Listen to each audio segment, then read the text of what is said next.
आपण बाजारातून आणल्या शिवळ्या थोड्या गरम करून घेणार।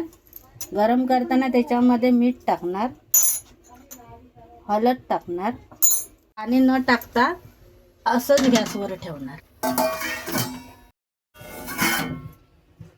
पाणी न टाकता गरम करून घेतल्या बघा, असं सर्व त्याचं हे निघालंय।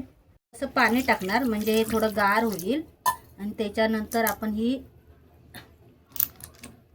एक साइड आहे ना ती ठेवून देणार। हे बघा, आता आपण शिवळ्या साफ केल्या। हे बघा, एक साइड काढून घेतली, एक साइड टाकून देणार। आता हे बघा, हे पाणी घेणार आपण,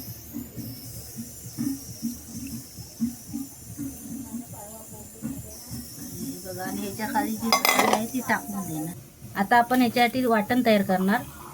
ओलं खोबरं, आलं, लसूण, 2 मिरच्या, कांदा, कोथिंबीर आणि मिक्सरला छान वाटून घेणार। तेल, शेंग थोडी गरम करून घेणार।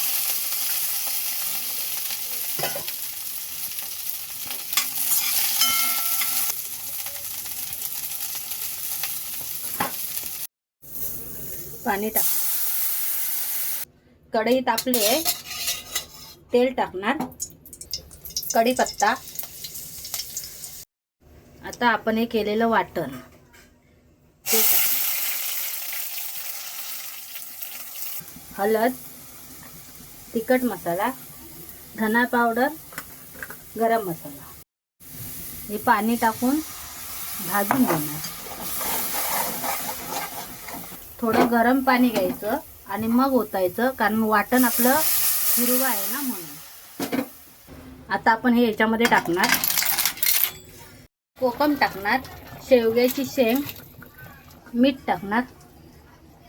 आपलं हे तयार झालंय।